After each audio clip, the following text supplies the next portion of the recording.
अस्सलाम वालेकुम everyone. Anaemia या खून की कमी बहुत सी वजूहात से आपके सामने आती है। इसमें आयरन की कमी भी हो सकती है, कुछ विटामिन हैं जैसे विटामिन B12 जो कि खून बनाने में मावन साबित होती है, उसकी कमी हो सकती है। आपको किसी जगह से ब्लड लॉस हो सकता है। वो ब्लड लॉस हो सकता है कई दफ़ा अननोटिस्ड हो, जैसे लोगों के मैदे से कई दफ़ा खून रिसना शुरू हो जाता है और पखाने के रास्ते खून ज़ाया होता है, लेकिन वो इतना माइक्रोस्कोपिक होता है या इतना माइन्यूट क्वांटिटी में होता है कि आप उसको नोटिस नहीं करते। कुछ अलामात खून ज़ाया होने की आपको नज़र आ जाती हैं, जैसे किसी को बवासीर का मसला है या कोई गायनोकोलॉजिकल इशू है जिसमें ख़वातीन को बहुत ज़्यादा ब्लीडिंग हो रही है या कोई ऐसा ब्लीडिंग डिसऑर्डर है जिसकी वजह से आपका खून ज़ाया होता है। तो इन तमाम अलामात को देखते हुए आपको असेस कराना चाहिए कि कहीं आप खून की कमी का शिकार तो नहीं है। अब खून की कमी के शिकार के लोग बड़ी वेरिएबल प्रेजेंटेशन से आते हैं। कुछ लोग कहते हैं कि हम बहुत थके रहते हैं, जिस्म में ताकत नहीं है, वीकनेस है।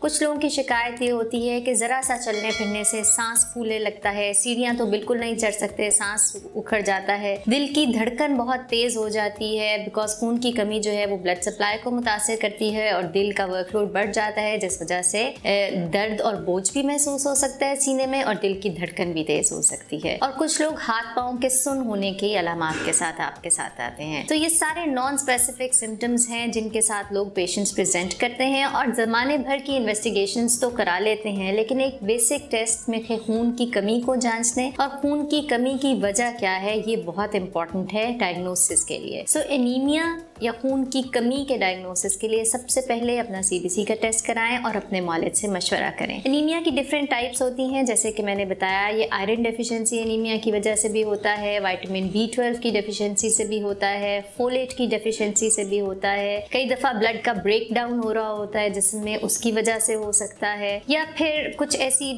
बीमारियां हैं जो कि कंजेनिटली जो है मौरूसी तौर पर आपको मौजूद होती हैं जिसकी वजह से खून की कमी का शिकार होते हैं। तो जो भी इसकी रीज़न है उसको इन्वेस्टिगेट करने की ज़रूरत होती है और फिर उसके मुताबिक इलाज करने की ज़रूरत होती है। हर पेशेंट का ट्रीटमेंट डिफरेंट होता है।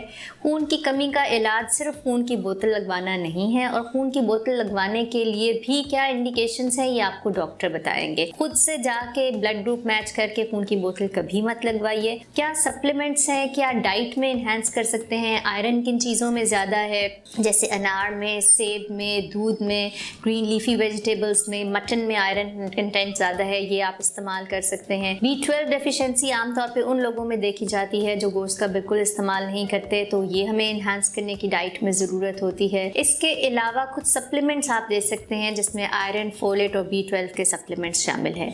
और जो आपकी ऐसी बीमारियां हैं जो मौरूसी हैं उनको इन्वेस्टिगेट करने के लिए स्पेशलाइज्ड टेस्ट होते हैं। और अगर आपके जिस्म से कहीं खून ज़ाया हो रहा है तो आप खाने के टेस्ट करा के उसके ज़रिए देख सकते हैं, या बवासीर का मसला है तो उसके ज़रिए चेक करके बता सकते हैं और फिर उसके मुताबिक ही इसकी रेमेडी की जाती है। सो एनीमिया या खून की कमी पाकिस्तान में ख़वातीन में ख़ास तौर पर, लेकिन मर्दों में भी देखा जाता है। इसको ज़रूर अपनी लिस्ट में रखिए। जब आप बीमारी ऐसी का शिकार हों जिसमें आपको थकन हो, सांस फूले या कमज़ोरी की शिकायत हो, को डॉक्टर असेस करे। गुर्दे के बहुत सारे लोगों के अंदर खून की कमी देखी जाती है। सो इसको एनीमिया को भी एक हमें बीमारी के तौर पे एक ऑल्दो ये कंडीशन है और इसकी क्या वजह है, बीमारी क्या है इसके अंडरलाइंग, इसको इन्वेस्टिगेट करने की ज़रूरत होती है। लेकिन ये भी एक बहुत इंपॉर्टेंट एस्पेक्ट है, हमारी क्वालिटी ऑफ लाइफ को इफ़ेक्ट करता है। तो खून की कमी के मुतल्लिक जांचने के लिए अपने मौलिद से ज़रूर राब्ते में रहिए। अगर आपको ये वीडियो पसंद आई है तो चैनल को सब्सक्राइब करें और बेल के आइकॉन पे क्लिक करें।